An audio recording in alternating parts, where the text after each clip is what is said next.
Hello, boys and girls. Greg from the Scary Spirits podcast here to make you another cocktail.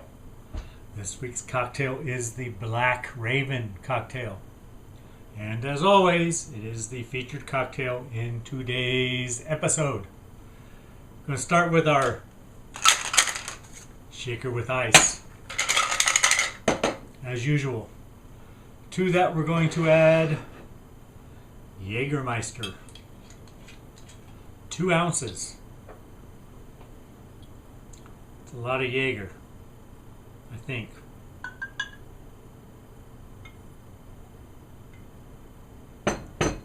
Two ounces Jägermeister. Next, spiced rum. Another 2 ounces. So, for those of you keeping track at home, that's 4 ounces of alcohol.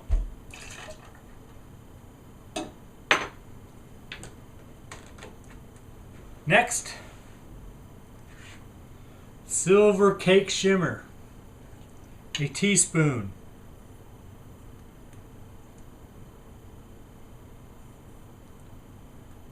I guess to make it pretty. I don't know.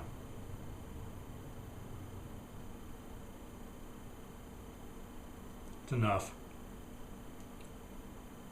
I'm all glittery.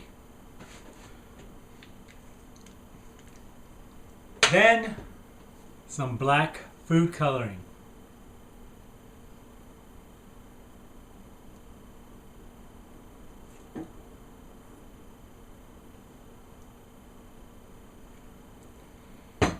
Next, we shake well.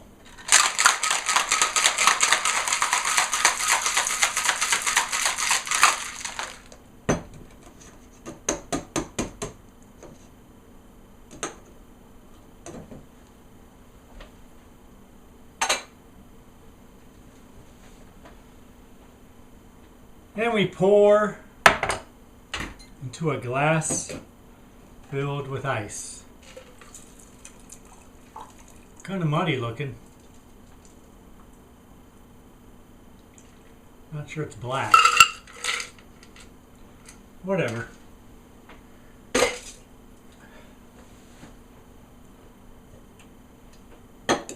Then we top with Coca-Cola. I'm using Coca-Cola Zero sugar because I'm healthy like that. It makes it a little blacker.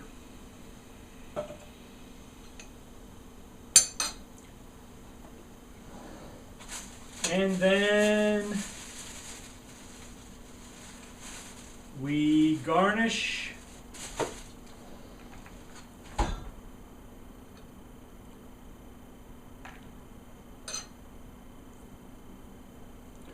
with a maraschino cherry. And there you have it, boys and girls. The Black Raven.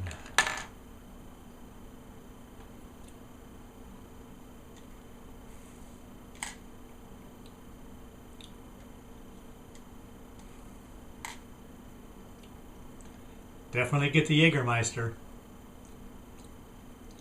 And the Coke. Yeah, not bad. And it is kind of glittery. Don't know if you can see it, but hey, thanks for watching. Hope you enjoyed the podcast. See ya.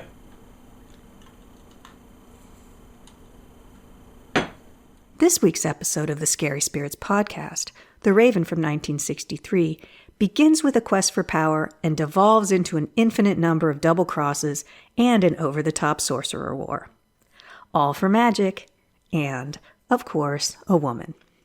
This is not a hardcore horror film by any means, but it is fun and it reinforces a few valuable lessons.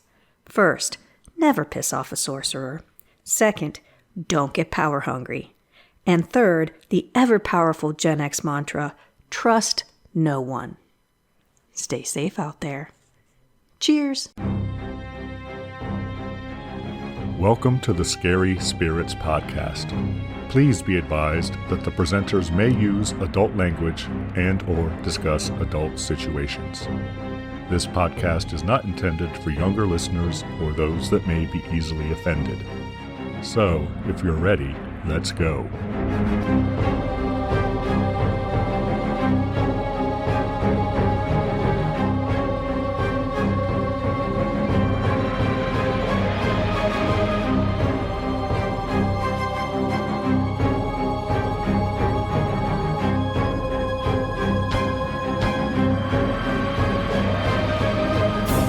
Hi, I'm Greg, Hey, I'm Karen.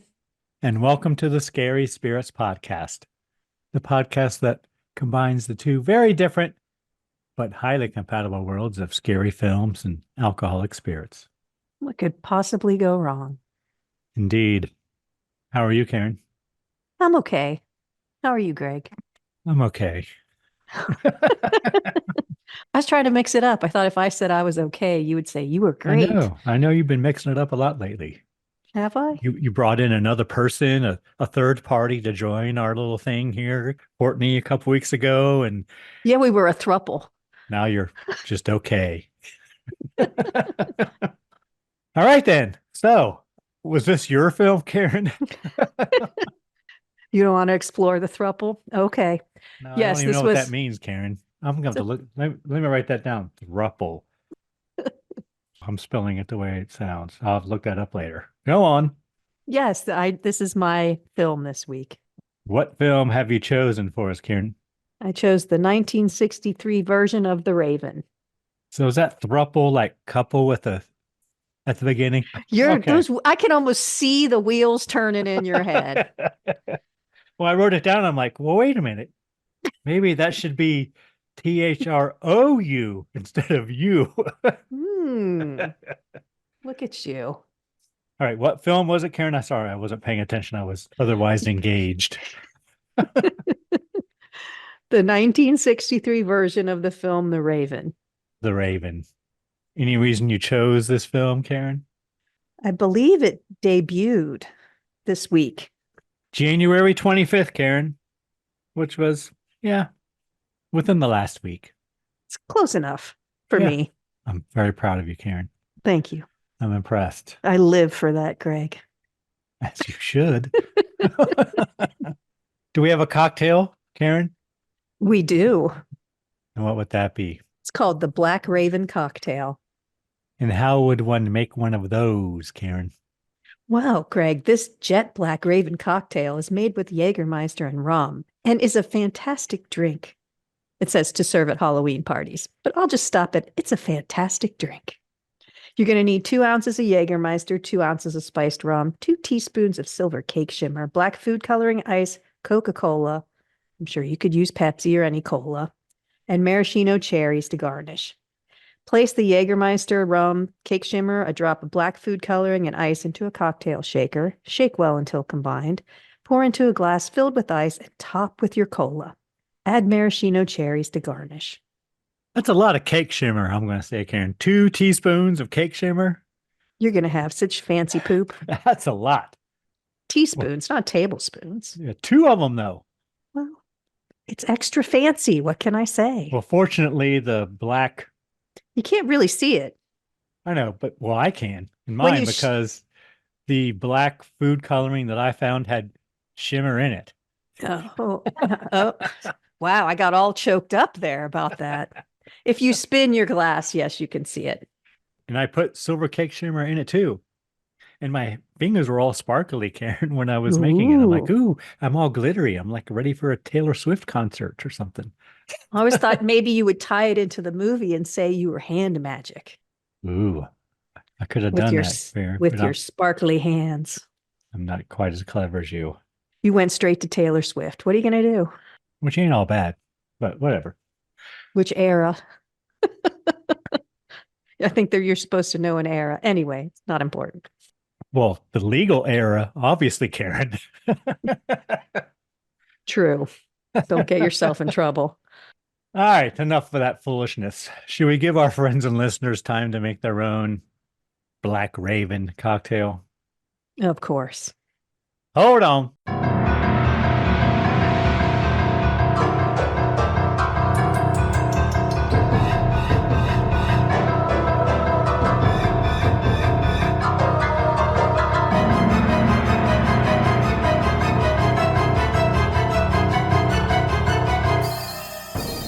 And we're back.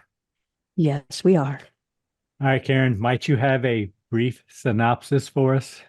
I do. Go on, Karen. Tell us all the story. Magician Erasmus Craven is still deeply depressed 2 years after the death of his beloved wife, Lenore.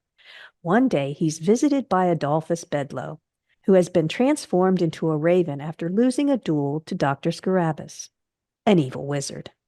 After Craven transforms Bedloe back into a human, Bedloe claims to have seen Lenore's ghost at Scarabus's castle, prompting the two to head to Scarabus's castle to seek Craven's lost love. Is that how you pronounce it? Scarabus? Scarabus. Shoot, should I read it again? No, it's fine. I think they said Scarabus. I think they did too, because that's what I called him the whole time. I called him Boris most of the time. Scarabus. My apologies. It doesn't matter.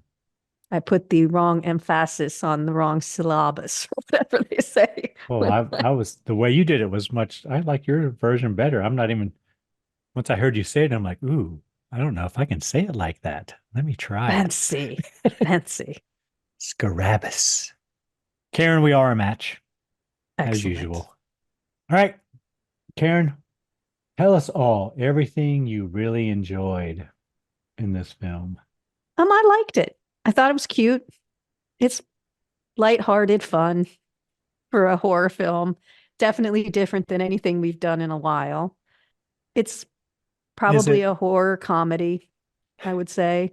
The sets were nice. The acting was fine.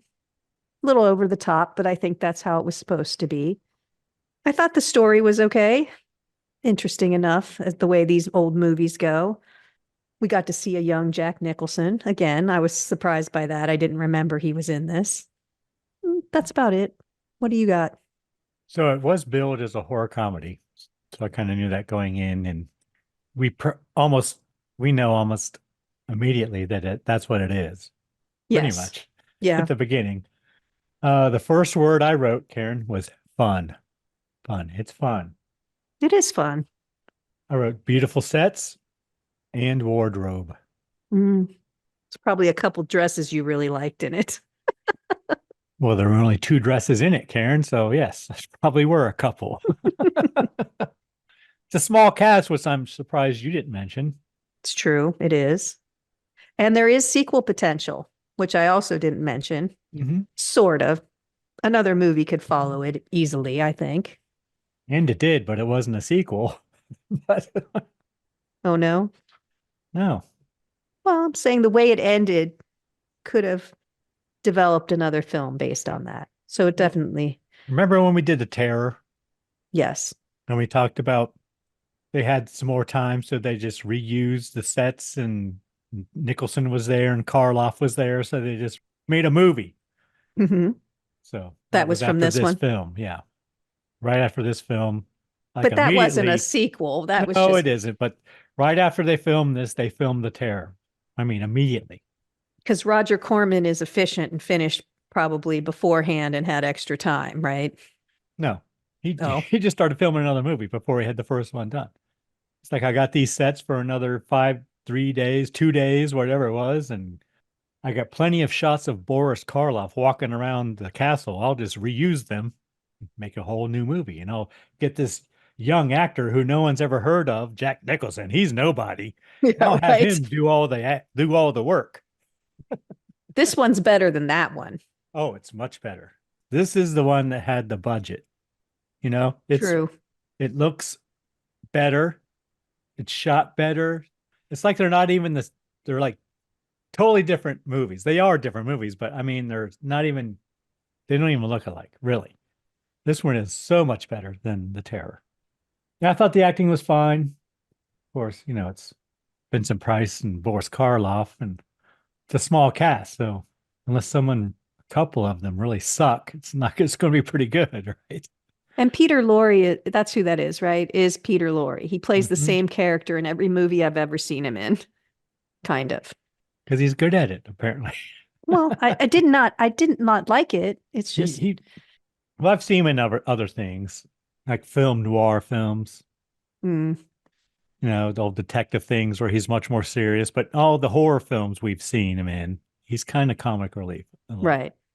If you see him, you know it's a horror comedy, at least in the ones I've seen him in. Or his part in the horror film is comedic. Well, this is our second Peter Lorre film.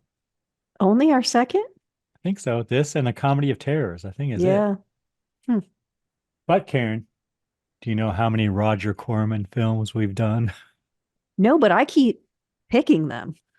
It's usually me.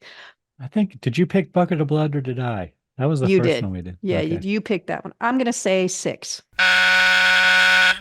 8. Ah, This is our 8th. And it was written by Richard Matheson. He's another popular writer on our podcast here. You know how many Richard Matheson films we've done? 5. Oh, ding, ding, ding, ding, ding. Yes. Thought you had me there, didn't you? I did. Can you name them? No. Legend of Hell House, episode 60. The Pit and the Pendulum, episode 91. The Comedy of Terrors, episode 92. And The House of Usher, episode 113. And this one. But our Corman films actually go all the way back to Dementia 13. So that would have been my choice, too. That's true. I forgot about that one. It was episode 2. Yeah, you did pick The Wasp Woman. That was your first Corman film. I still like that one. 67. You have no respect for that movie, but I liked it. And actually, the lady who plays Lenore, it's our third film with her in it. Always Roger Corman films? Nope. Hmm. The other 2 were Hammer films. I thought I recognized her. Mm-hmm. She was in The Curse of Frankenstein, and the most recent one we did, she's in, is The Man Who Could Cheat Death, which is where I recognized her from. Ah, yes. Okay. And we've done a lot of Vincent Price and Boris Karloff films, Karen. We've done an equal number of both of them. Want to guess? How many? I'll say 5. Is it 4? Way off, Karen. Way off. 8. 9. 9. It's our 9th film for both Vincent Price and Boris Karloff. Look at you, a retrospective. I know I did lots of background work on this, Karen. I see that. Trying to bring something to the team. Anything you didn't like, Karen? Anything at all? The outside shots of the castle and were obviously fake pictures. The magic duel scene at the end went on way too long. And I'm sure that was funny probably back in 1963, but the effects are cartoonish and it's almost a little hard to watch. The acting during it is fine. The effects are, like I said, probably in 1963, reasonable, and it was probably funny, but it's just too long. They could have shaved half of it off, I think. I do agree it was a little too long. I could have shaved 15 minutes off or something like that. It was just long. And I kind of get where they, I didn't hate it. It just kind of was like, okay, enough. We know who's going to win. I think now that there's Harry Potter's been out and all that shit, that's what we expect from a wizard duel. So I think we're kind of spoiled by that, or absolutely. I don't expecting too much. I think, yeah. Other than that, there wasn't anything I really didn't like. My only critique is it's a little too long. I agree. And as I was getting towards the end, as it was going on, I'm like, I was thinking, I don't really have anything I don't like. What am I gonna say? And then I was like, okay, I got it. I know what I'm gonna say. It's could have been 10 minutes shorter or 15, like you said. I think it's 89 minutes or 88 minutes or something if you watch it all the way through all the credits at the end. But no, it could have been 70 minutes. And I didn't say what I liked about, there is a lot of double crossing going on, which was kind of fun. You kind of get a feel for what's going to happen, but there's a double cross, a double cross, a double cross. It's kind of fun. it made it interesting. I guess. I thought it was fun, like you said. All right. I don't really have anything bad to say about it, especially in its genre, especially at the time it was made. All right, Karen, would you like to hear a review from the time before we give our cocktail rating? Absolutely.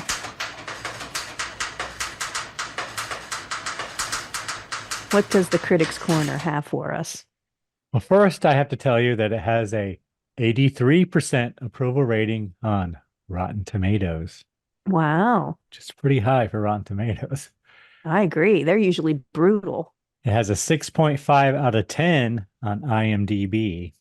What do you think the Google users say, Karen? 92. 73. What? Really? Yep. They broke the mold this time. That's highly unusual. Going And lower. very, very Google disappointing. Users. You go, Google users. They didn't get it, I don't think. The review I have is from Variety, Ooh. December 31st, 1962. And I've noticed that all of these Variety articles are dated December 31st. So I don't know if that's really when they come out, but in all the old Oh, gotcha. historical archives, that's what they're dated. I don't know. And it's short, as usually Variety things are, so I'll read it all. Edgar Allan Poe might turn over in his crypt at this nonsensical adaptation of his immortal poem, but audiences will find the spooky goings-on of a flock of 15th century English sorcerers a corn pop of considerable comedic dimensions. The screenplay is a skillful, imaginative narrative of what comes to pass when there comes a rapping at magician Vincent Price's chamber door by a raven. Who else but Peter Lorre, a fellow magician, transformed by another sorcerer, Boris Karloff. Roger Corman, as producer-director, takes this premise and develops it expertly as a horror comedy, climaxing with Price and Karloff engaging in a duel to the death in the black arts, each a master of the craft. Special effects figure prominently. Hazel Court as Price's sexy and conniving spouse. Olive Sturgis, his daughter, and Jack Nicholson, Laurie's son, lend effective support. That's it? That's it. They thought the writing and acting were good. And I thought the writing was good as well. I mean, it's I Richard agree. Matheson. It doesn't, I don't think. Have you read The Raven, the poem? He recites the whole freaking thing at the beginning, doesn't he? I don't know if it's the whole thing, but I have not read Went it. on and on and on. Sounded like it was the whole thing. Yeah, he definitely did not read the whole thing because it's No, pretty it's long. Yeah. Well, while we're talking about it, I'll tell you that He it read was about half of it probably, though. written in Maybe. 1845. It's a poem centered around an unnamed narrator's journey into madness after realizing he will never forget his lost love, Lenore. Poe uses symbols such as a talking raven, a bust of Paulus, and the narrator's chamber to share the story while representing his narrator's struggle with grief.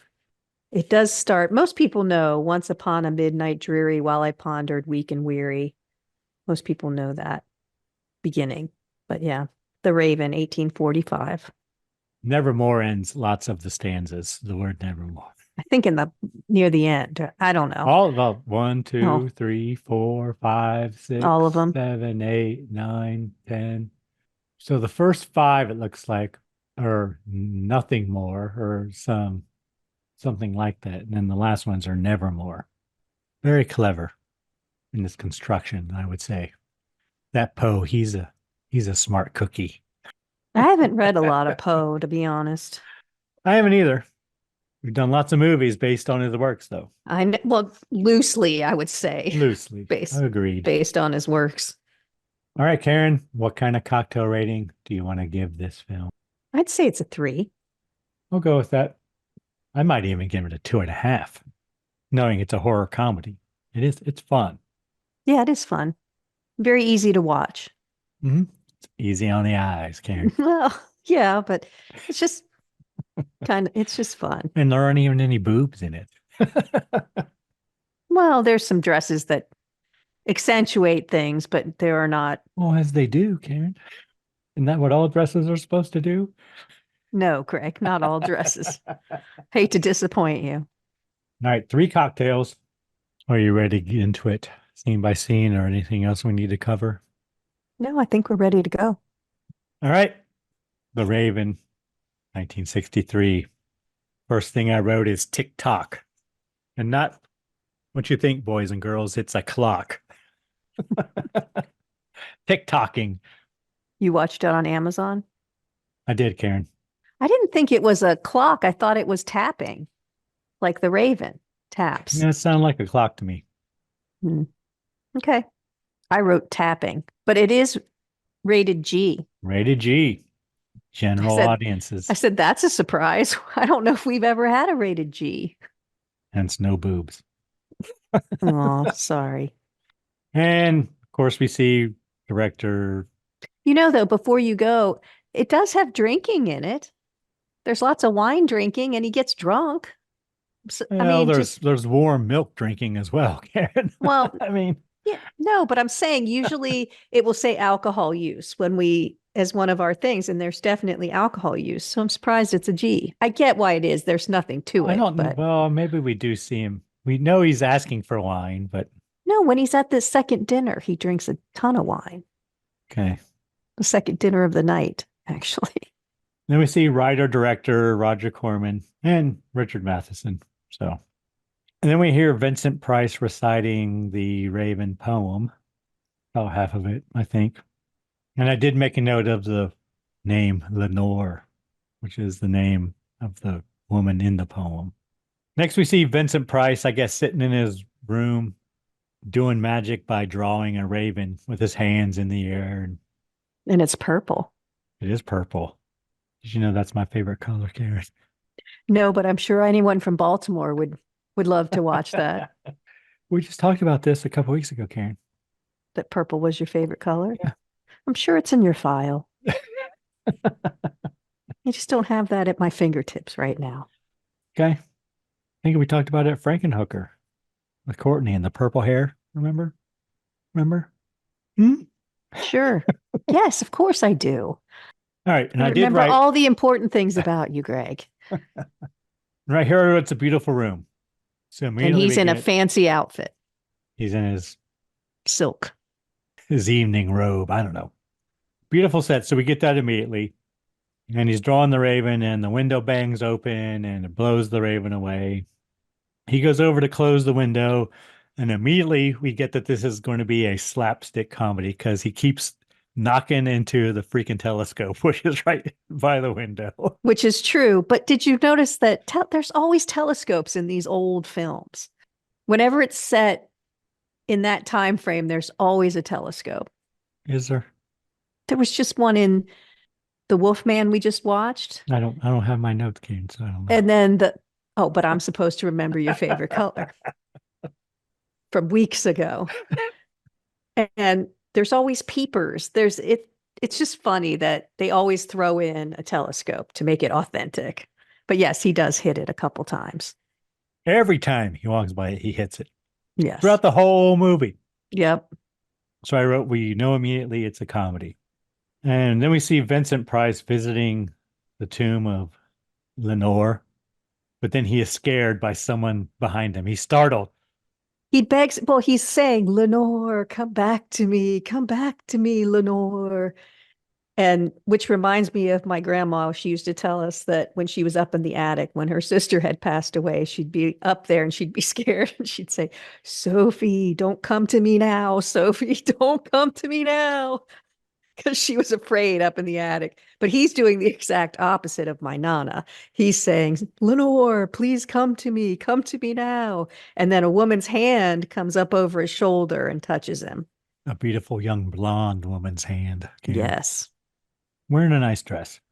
It's his daughter bringing him his goblet of warm milk, which you should from now on always drink your warm milk in a goblet. Well, duh. I guess, did you already? I apologize. So then we see Vincent back in his bedroom drinking his warm milk. And there I wrote, there's a knocking at his door. And he says, enter. And he's reading his magic book. I tried to. I couldn't see this title. I know, but he held it up But I saw Tried magic. to make it It so said, the audience could read it. I It read was magic. it was Yeah. apparent that it was supposed to be a thing where you know what he was reading, but I couldn't see it on the small screen, Karen. No one enters, though. So he goes to the door and there's no one there. And then we hear tapping at the window. He Goes over to the window and hits the telescope again. Yeah, he looks over at the window like it's coming from that direction. He hits the telescope and he looks out to see a raven on his windowsill. He talks to it a little bit and he lets it in. And again, he hits the telescope as he's walking away from it. Yes. Every time. Okay, so stop. We're going to talk about ravens. Okay.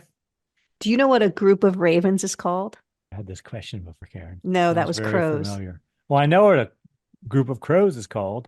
Oh, did I ask what a group of ravens was called? I think we talked about it. Yeah. Oh. I'm surprised you don't remember. I don't know. It's called an unkindness. Ah. And ravens have friends and enemies. They remember faces. They live almost anywhere. They gesture to communicate, can mimic human voices, are excellent hunters, and are highly intelligent. What's the difference between a raven and a crow, Karen? Something to do with the beak, but I can't remember. I think the raven's all beak and less bird, and the crow is all bird and less beak or something. That kind of makes sense, yeah. I think they're bigger too, but I'm not 100% sure. I think ravens have very pronounced beaks. I think that's right. In the wild, Baltimore. In the wild, a raven's lifespan is 10 to 15 years. You want to guess how long they might live in captivity? I'm going to say 25. I was surprised by this. They can live over 70 years. If you want to know what they symbolize, which you can kind of guess, because of the black plumage, the croaking call, and diet of carrion, the raven is often associated with loss and ill omens. But it says I'm sure they don't mean no harm, though. They can't help it. They're beautiful, I think. As a talking bird, the raven also represents prophecy and insight, and they often act as connectors between the material world and the world of spirits. But not spirits in a material world, Karen. No. My wife would be proud that I got a police reference in. That's a Madonna reference, isn't it? No. Oh, living in the material world. I was thinking material girl. Spirits in a material world is the police. That's true. All right. You're welcome, Jamie. So then Vincent Price, I call him Vincent Price throughout the whole time. I never call him Dr. Craven. I don't either. Erasmus, I don't even know how to say Erasmus. His first name. But he asked the raven if he will ever see Lenore again. And the raven says, well, how the hell should I know? And the raven's talking. He thinks it's a messenger from the spirit world. That's what Vincent thinks. But he's like, I don't know. Give me some wine. And I did read Peter Lorre did a lot of improvisation during this, including that line. How the hell should I know? He's a bit shocked, Vincent Price, that the raven's talking to him, but he recognizes his voice, which is very distinct if you know Peter Lorre's voice. So then the raven drinks some wine. I did write there's good animal acting, Karen, which I thought you would appreciate. I should have mentioned that. The raven is, or whatever group of ravens. It's a hell of an actor. Very well trained birds. Yeah, I even made a note. Raven trained by Mo DeCesso. Impressive. Then Vincent deduces that the raven is a person under an enchantment. Yes, I like that word, under an enchantment. But overall, at first he's a little shocked, but then he just kind of accepts it. I guess he's a magician or a sorcerer, so he's not he's a magician. I think he considers himself a magician, not a sorcerer. But magicians, though, they're tricks, not actual magic. So he is a sorcerer. He calls himself a magician, but I think the words were more interchangeable back then. But he's not overwhelmed by this talking bird that comes in and tells him that he needs to be transformed back into his original self and has a recipe for him. Yeah, so he starts asking for all these ingredients, and at one point Vincent Price says, No, we don't have any of those things. We're vegetarians. Yes, that was funny. But possibly in his father's lab that he hasn't been in 20 years. Yeah. Yeah. So his father was a magician or sorcerer as well. And apparently his father was the grand master of the Brotherhood of Sorcerers or whatever it is, right? The big poobah. Hello, boys and girls. You know, doing a podcast can be thirsty work. Lucky for you, we have all our drink recipes on our website, scaryspirits.com. And if you want to see how each drink is made, hit up our YouTube channel, Scary Spirits Podcast, and watch me play bartender. I show you how to make every themed drink. Now, back to the show. So Vincent and the Raven go to his father's laboratory. There's comedic music the whole way as they walk, I wrote. There's a little bit of shadow work there that's nice too when they're going down the stairs. And In his father's lab, Vincent finds the ingredients in his father's lab, and the Raven instructs him on how to make the potion. Raven drinks the potion and seems very pleased. And then it turns it's tasty. Yeah. And there are things in it. Didn't really like tongue of vulture or blood of bat. Bat's blood. Yes. Dead man's hair. At one point, he asked, "Do you prefer dried or dehydrated bat's blood?" And Peter Lorre says, "I don't care." And hair of a dead man's hair. Yeah, that's a little important one. But So the Raven turns into Peter Lorre, Dr. Bedloe, and he tells Vincent Price that they have met before at a sorcerer's convention years ago. and he's all happy and everything's fine until they go to shake hands. Yes. And Dr. Bedloe's not quite human yet. He still has raven wings. They need more potion, but they're out of dead man's hair. Damn, hate when that happens. Vincent says, well, he can go get some from his father's crypt. Well, first Bedloe's like, go to the cemetery. Where else would you get it? And then they go back and forth a little bit about how creepy that would be. And then Vincent goes, oh, wait a minute. I have dead man's hair just around the corner. And we learn that Dr. Scarabus turned Dr. Bedloe into a raven.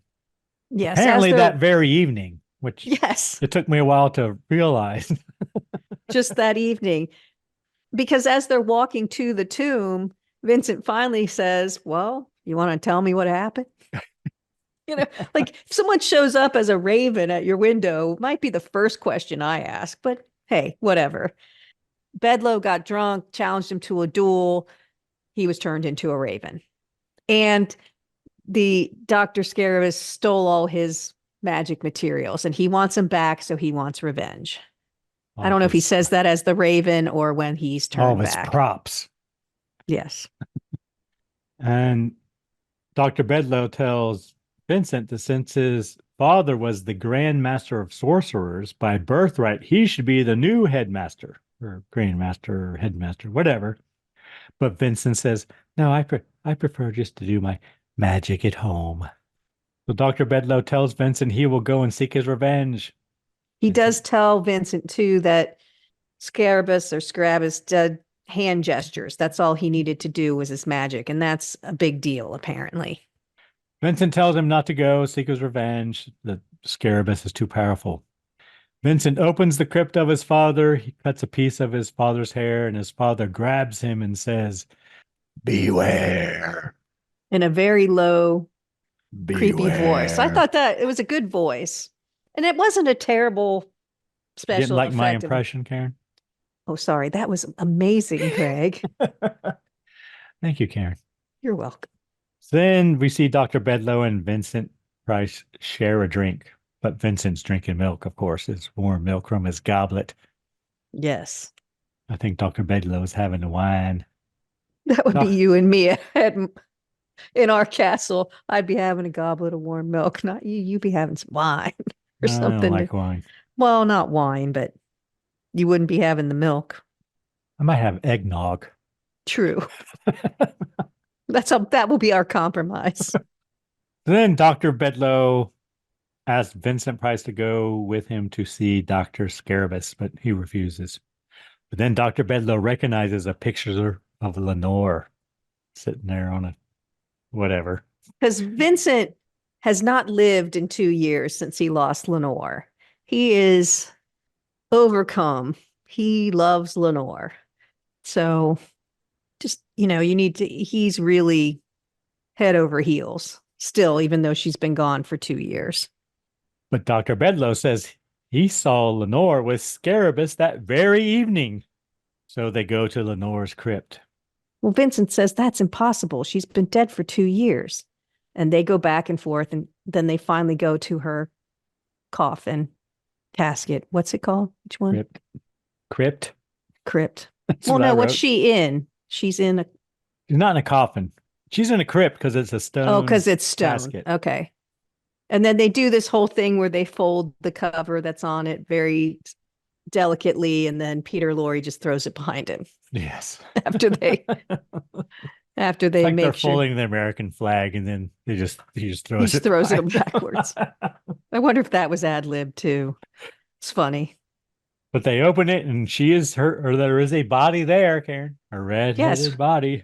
Red-headed, just like Lenore. Wearing a dress. But Dr. Bedloe swears he saw her. So Vincent, he thinks that it could be her ghost. That somehow he's, over there, because he still believes she's dead. So he agrees to go with the doctor to confront Dr. Scarabus. I think he's like captured her spirit or something, right? He wants to save her tormented soul. And I wrote slapstick here, so there must be some more slapstick comedy. Send the servant to get the carriage. Goes to get the carriage, and he is they're trying on capes and stuff. Capes. Yes, they are. And because Peter Lorre came with no clothes because he was a raven. So there's some comedy here where the gowns don't fit. Is much taller than him, and so the capes. Vincent Price is very tall. Yeah, so the cape doesn't fit him, and then the sleeves were like the second cape. The sleeves were past his feet. It was funny. He didn't care. He just pulled them up. Yes. So the servant struck down, I wrote. So then we see Vincent introducing Dr. Bedloe to his daughter. And they're trying on funny hats at that point. Yes, they are. And they go to leave, and Vincent is hit in the head by the door as they're leaving. The door opens and it hits Vincent Price, and he falls down, and he's knocked out. Yeah, he's knocked out. The servant rushes in with a battle axe. He swings it at Dr. Bedloe. Dr. Bedloe uses his cape as like a matador with a bull. Yes. And there's appropriate Spanish like music going on during that. And Dr. Bedloe throws the cape over the servant, who is Grimes, I think. Yeah. Grimes, yeah. And then that seems to stop him for a while. Just the fact that there's a cape on top of him. Yeah, and they all escape, try to escape, but the doors slam shut. Servant attacks again, and Eleanor comes up behind him and hits him with a vase. He attacks her with an axe, but he misses. Well, it didn't do anything. She smashes it over his head. You think it would knock him out, but it doesn't do anything. No, he goes to strangle her, and Vincent shoots her with some green lasers from his fingers, as he has come to by now. Yes. And the servant falls. I wrote he gone, but he really ain't gone. Servant regains consciousness, and he does not remember anything. He was the victim of some diabolical mind control. It must be Dr. Scarabus, they say. So they're going to go see Dr. Scarabus. Estelle insists on going with them. They go to leave, and open the door, and there's a man there, and we learn it's Dr. Bedloe's son, Rexford. I said, oh my God, is that Jack Nicholson? It is Jack Nicholson. He's trying to bring his dad home. His mom wants his dad home now. He's been sent on a mission. Go get your father. I don't know how he knows he's there. I don't know either. Because he flew there as a raven. You'd think he'd be at the other house, and they used that marriage as a joke. But Dr. Bedford doesn't seem surprised to see him, but whatever. So Rexford says he will drive them to Dr. Scarabus, and Estelle insists on going, but she would prefer to ride with Rexford because she gets so claustrophobic in the carriage. She gets motion sickness. Or whatever, yeah. Yeah, so there's a little love connection. Whatever. There. But Jack Nicholson still doesn't do it for you, Karen. He's cuter as a youngster, but So then we see Estelle talking about Grimes. I wrote, Rexford becomes possessed. Yeah, as she's saying what happened to Grimes, he felt a warmness at the back of his head. Then his eyes got all sparkly and his mouth, I don't know. And then Jack Nicholson starts imitating everything she's saying, and he drives incredibly recklessly and is about to go off the cliff. They're riding very fast along a ocean cliff. And Bedloe says, use your magic, make him stop. And Vincent says, what? Then we'd have a coach without a driver. We'd go right off the cliff. And then all of a sudden he just snaps out of it. And they arrive at the castle, Karen. The big looks matte like painting castle. Yes, looks like a cartoon. Vincent goes to knock at the door, but it opens. I do like they walk through the woods a little bit to get there, and then there's a drawbridge kind of scene where they walk to the front door. I like that scene of the drawbridge. There's full moon in the background. I wrote another beautiful set as they walk into the castle. Yeah, he goes to knock, but the door, of course, slowly creaks open.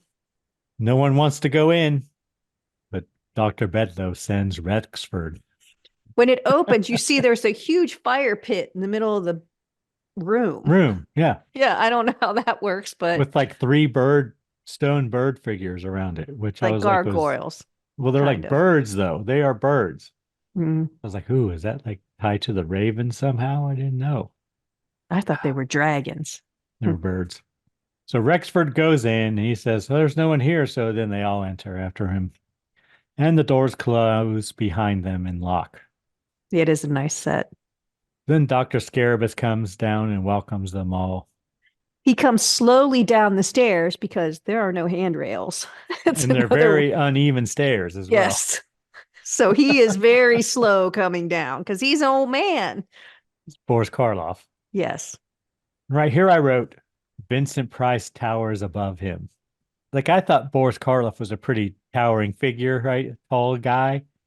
But Vincent Price is like more than head and shoulders above him. He's a big dude. That I was surprised at. And I'm sure we've talked about Vincent Price's size before, or whatever his height, but I don't know. So then Vincent asks Scarabus, I guess, I call him Boris, but he asks if his wife has been within the walls of this castle, meaning Lorre. Boris does guess that Estelle is Vincent's daughter. We established that. But Boris acts confused. What do you mean, your wife? He wants to know if her soul is in bondage. Boris is shocked and appalled that he would think that he would do such a thing. But then he produces like a bell ringer or something. Bell ringer. Servant summoner. I don't know what you'd call it. Yeah, rope or piece of cloth or whatever that you pull and rings a bell. But anyway, he pulls it and a servant comes that looks very similar to Lorre. But she doesn't recognize, or she acts like not she her. doesn't. It's not her.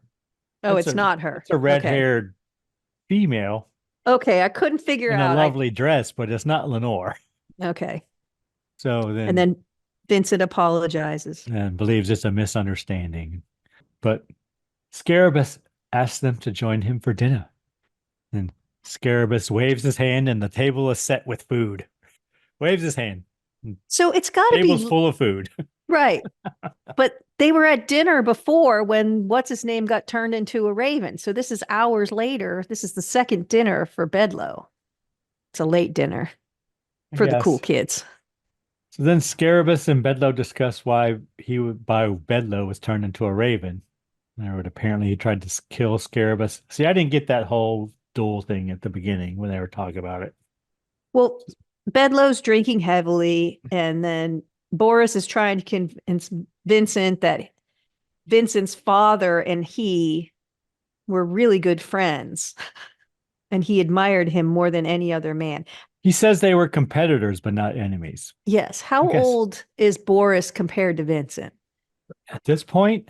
Yeah, I didn't think they were that different in age, but I guess that's a character they're playing. They're 24 years difference. Okay, that's not, it's a quarter of a century difference between Boris Karloff and Vincent Price. So then Dr. Bedloe and Dr. Scarabus have an issue, I wrote. Yes. And Bedloe's Bedloe, drinking heavily, gets as his you do, Karen, gets his alcoholic confidence, starts saying, I want my stuff back. as You you don't do, think you're as good. Karen. He's taunting him. You don't think you're as good as me. You're a scared. You're afeared. Yes. The son is trying to stop him. Vincent's trying to stop him. And then, Vincent's like, just go easy on him.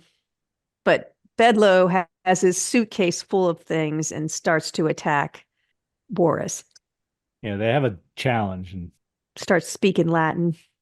that's what I wrote. Bedloe recites some Latin to a gyroscope, Karen. Did you make any sense of what he was saying there? I didn't really listen. I try not to. Okay. I wrote sparklers. It spins. Yep. Scarabus takes control of it, though, and then thunder and lightning. So you see And Scarabus twitching his hands and making things happen, like the thunder and lightning outside and all that. So Bedloe thinks he's doing it. So does his son and the two. But it's really Scarabus. yeah, I didn't get that really. But then Bedloe is struck by lightning. He gone, I wrote. Yeah, he's Disappears. But the others walk up to the puddle he left, and Vincent Price tastes it and says, raspberry jam. Yeah, that was weird. Then Estelle wants to leave, but Scarabus convinces them to spend the night. The storm is too brutal out there. You must stay. And that was all him making the storm. So Estelle goes to her room. Rexford is there waiting for her. He says the Scarabus killed his father. And they try to go talk because he saw him wiggling his hands. Yeah. So they go to try to talk to Vincent, but the door is locked. So Rexford goes out the window and walks the ledge to Vincent's room. But then we see Vincent in his room, and he sees Lorre out his window. And right here I wrote 53 minutes and 47 seconds, the first time we see Lorre. She's outside his window with a big wide-eyed look. He goes to chase her on the terrace, so she is nowhere to be seen. But we see Lorre going through a secret passage to Scarabus's bedroom. And right here we learn that apparently Lorre left Vincent for Scarabus because he has money. Yep. Karen, is that what's going on? That's what it looks here? like. And he's fascinated by her lack of scruples. He really digs that. Well, duh. But she just wants his money. And we see Rexford scaling the walls of the castle to see Vincent, I guess. I don't know. Is that where he has the convenient vine? Yeah. But if you back up just a little bit, Scarabus and Lorre are talking, and they're kind of letting us know what's going on. That she's like, why did you have to go through this whole dramatic thing to get Vincent Price to come over? So we're learning that he turned the other magician into a raven because he would go to a magician outside of the Brotherhood for help. So they knew that he would go to Vincent's house and see the portrait. How did you know that there would be a portrait of her in the house? So we're starting to see that there's a plan that's coming to light now. So Rexford is descending, I guess, the walls of the castle using a vine, and someone grabs him and they struggle, and we see it is his father, Dr. Bedford. They make a huge ruckus too, knocking shit over. So Dr. Bedford explains that he wanted Scarabus to think he was dead, so that he could help the others. Yeah. So I wrote, this is where I'm like, lots of double crossing going on here, Rexford is afraid that Scarabus will imprison Estelle. Then we see Scarabus and Estelle enter a room, and they find Dr. Bedloe. No, Scarabus and Lorre. There's too many women in this. The two, that's nice. Lorre, they go in and they talk. Now they're talking to Bedloe. So what he actually did with his son. So Bedloe tried to get his son to get Estelle and Vincent out of the house. So he's now meeting with Lorre and Scarabus to delay them from getting out of, so they don't catch Vincent, Estelle, and his son. So again, it's a kind of a double cross. He's telling his son to get everybody out while he's talking to Lorre and Scarabus about, turning me into a raven. The feathers weren't warm enough for the winter night. You didn't tell me about the hawks that would attack me. the feathers were itchy, and he's kind of looking to make sure that it's taking a lot of time. And he does say at this point, I want my payment. So now we know that Scarabus paid him to become the Raven and go over to Vincent's house. Yeah, I wrote that we learned that Scarabus wants Dr. Craven's magic. That's the whole thing here, right? And what Bedloe wants is his extra good magic and freedom from overbearing women, because that's always funny. And we see Rexford and Estelle trying to get Vincent to leave with him, who was Dr. Craven. And we learn that they're all in cahoots. So Vincent, Estelle, and Rexford try to escape. Scarabus turns Vincent to stone as he's running, as well as the door that they leave. So it's a brick wall, so they can't get out. So they're trapped. So then we see Vincent, Estelle, Rexford, and Bedloe. Is Bedloe all tied up in the dungeon. So now Scarabus is now double-crossing Bedloe. And Dr. Bedloe. And they're heating up hot pokers. Dr. Bedloe apologizes to Vincent. Because he's feeling guilty now. And then Lenore arrives and explains to Vincent that she left him for Scarabus and calls him a bore. Yes. That cuts to the bone, Karen. To the bone. Then Dr. Scarabus arrives. Bedloe tries to make a deal with him because, of course, he's ready to double-cross all the others now. Just turn me into a raven. I don't care. I don't care. And Boris is like, you don't give a crap about any of these other people? He's like, nope. Ready to go. Why should I? So Scarabus turns him into a raven again. He thanks him and flies away. Lorraine and Scarabus take Estelle outside and put her in stocks. It's not stocks. Okay. Stocks is only for your feet. You know what this is called? I should, but I don't. It's a pillory. I've been in them before. I'm sure you have. I have. Couple times. The pillory is a device made of wooden or metal framework erected on a post with holes for securing the head and hands, formerly used for punishment by public humiliation and often further physical abuse. The stocks just have your feet. Okay. I had to look up. I've been in those too, Karen. Okay. TMI. But I've been in more pillories than stocks. So I don't know what that means. I don't know. But hey, I made it okay, and I'm a much better person for it, Karen. For that public humiliation, did you good? Anybody hit you with a tomato? No, no one did. But there was always the threat. I should have had better aim. Still regret that.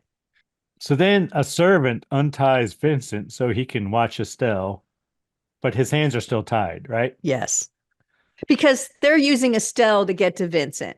Because Boris wants his magic, and he's not going to give it willingly, but he figures if he threatens his daughter, he'd be more than willing to give his magic away.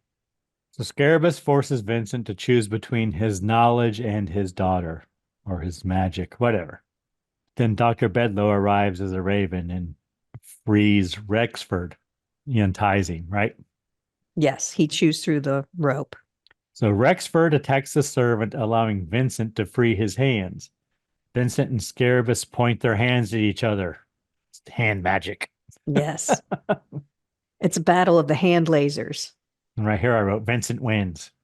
Probably that's what I thought too, but it is the element of surprise right here. But they decide that's not going to, they're just going to stand there all day. So they decide they're going to have a duel to the death. Yeah. So they sit facing each other. Because I wrote Boris loses. And then they decide to duel to the death. So I said, I guess they're even Steven at this point. I thought so the same as you. Scarabus. Yes. Boris Karloff and Scarabus, yes. So then they sit facing each other, have a duel, and there's a snake at the fire around. Pit.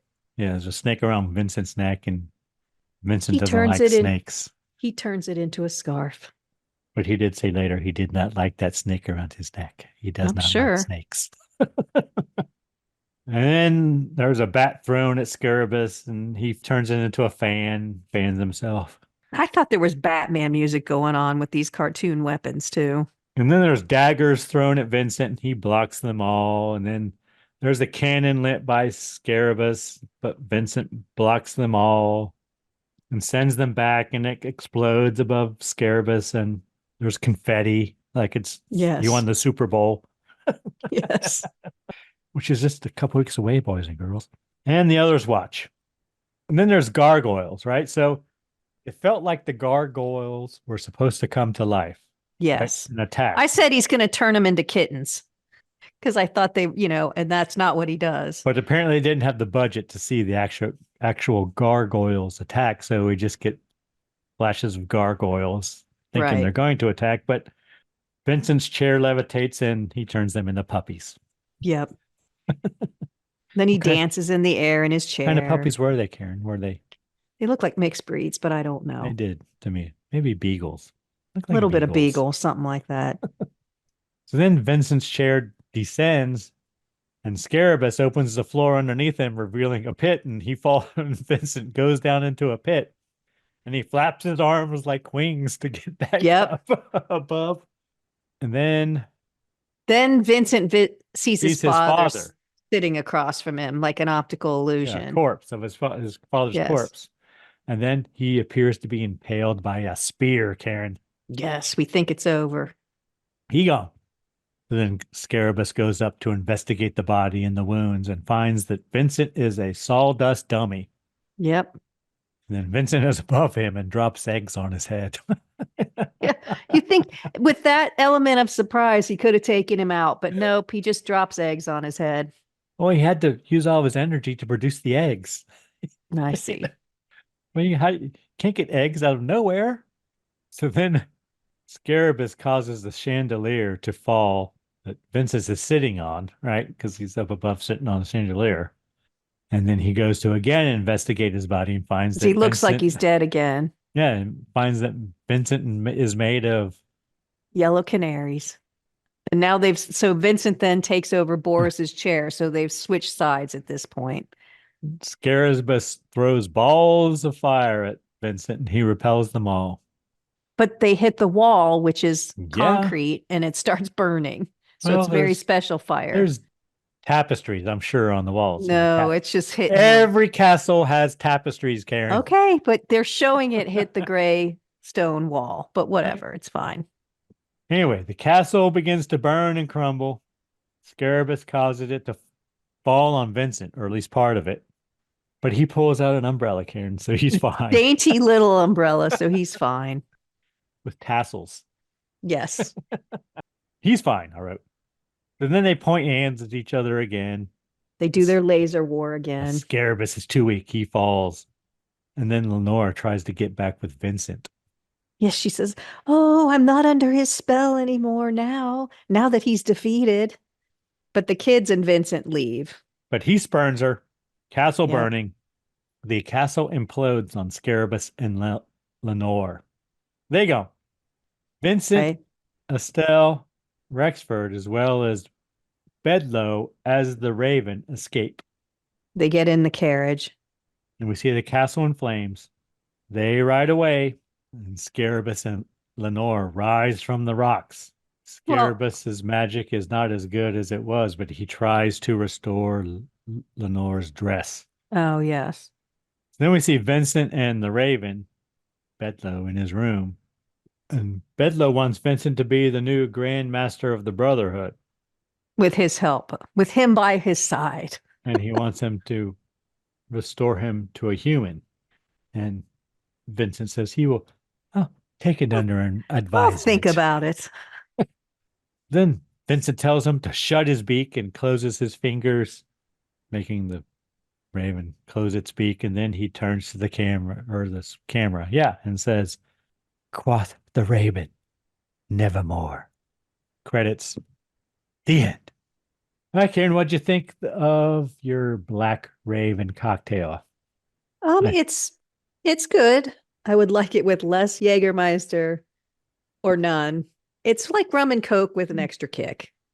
I do like the spiced rum. Mine's got a lot of vanilla in it, which I really like. Mine does not, apparently. But it is like a rum and Coke with black licorice thrown in. Yeah. That's what it is, exactly what it's But mine like. has I guess I have a dark spiced rum, and it's got a lot of vanilla. I like it. Okay, well, I have dark rum and spiced rum. I use the spiced rum because that's what it said. Yeah, that's what I used. Sorry, did I misspeak? No. But I'm sure spices can be different in all the different rums. Yeah, I use Captain Morgan. Both my black rum and spiced rum are Captain Morgan. Remember what mine is. I don't think it's Captain Morgan. Okay. Yeah, it's good. I mean, like I said, I could use half as much Jägermeister. Would be fine. Would be I better. agree. But it's a nice, if you're putting out cocktails for, as it says, a Halloween party, I think it's an easy enough one. And it is dark, which is part of the gig. All right. Anything we learned today, Karen? We learned, well, you did a whole retrospective on Roger Corman and Vincent Price, and Well, I do what I do.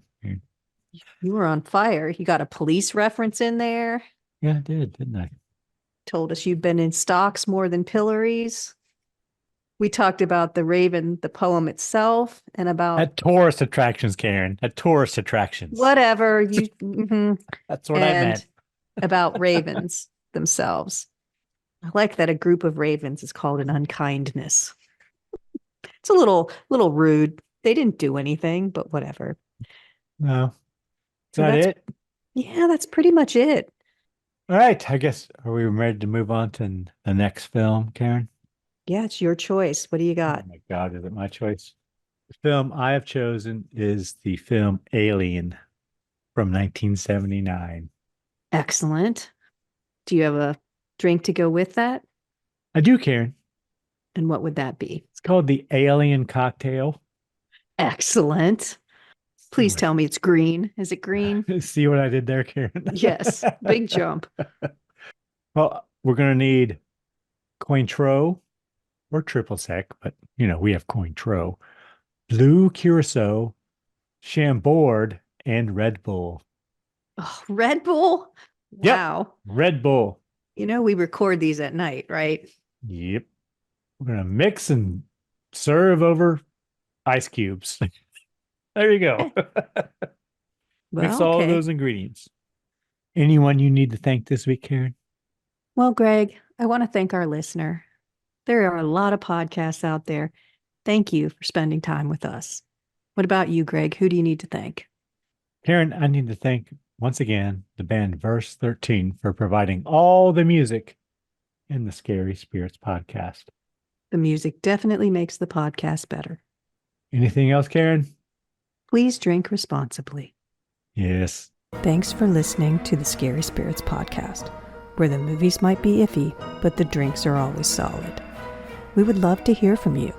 You can find us on Facebook, Instagram, and YouTube at Scary Spirits Podcast, or go to our website, scaryspirits.com. And if you want the direct line, email us at info@scaryspirits.com. If you really want to help us out, leave us a review on Apple Podcasts. And remember, always drink responsibly. See you next week.